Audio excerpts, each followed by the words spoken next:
The first sign that anything had happened in this close-knit community in Hainault in north-east London was at 10 to 7 yesterday morning, when neighbours reported hearing desperate and blood-curdling screams from Lang close behind me.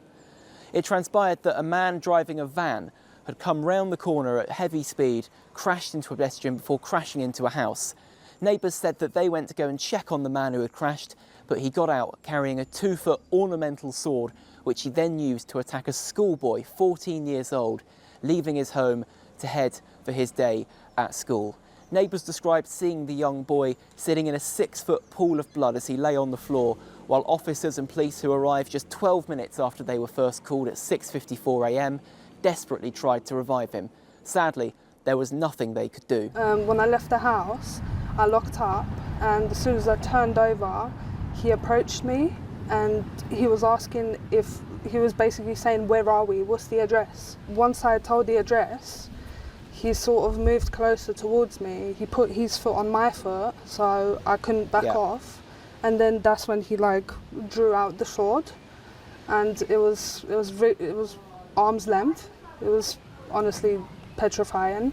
I just ran. Once we called the police, as soon as I put the phone down, when I looked up, I saw my neighbour, the young boy, coming out of his house to go to school. So at first, my instinct was to just shout and wave at him, which is what me and another neighbour did. But because he had just put his headphones on, I don't think he heard either of us, and yeah. And then it was sort of a moment where we just went from shouting to just blankness, you know, just felt empty, because someone's life just got taken right in front of us. So. The man, who was 36, then fled with the sword still in hand down towards a garden area with some garages where he climbed atop them, still with a rabble of police officers in pursuit. It was at that point officers shouted at residents on the nearby Thurlow Gardens to lock their doors to make sure the man, who had earlier issued crazed shouts of "Do you believe in God?" could not get through their back doors.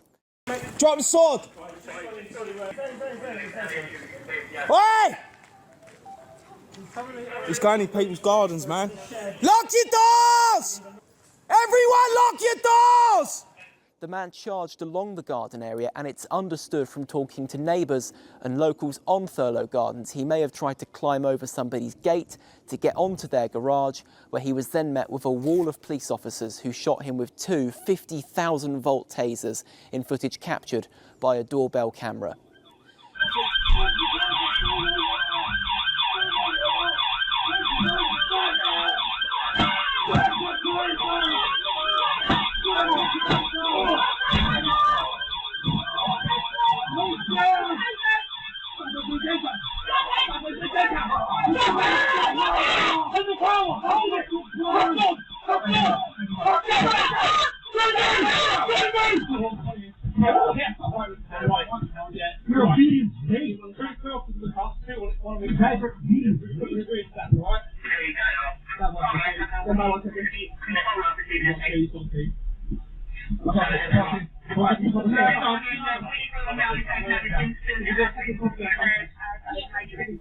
Police first addressed the incident at around 11 a.m. yesterday, where they said that many people, 5 people in fact, including 2 police officers, had been injured in the rampage. This morning we learnt that some of the injuries to those cops are very serious indeed. One of them, Mark Rowley, said almost had her hand cut off, and he said it was a testament to how police run towards danger instead of running away. We were on the ground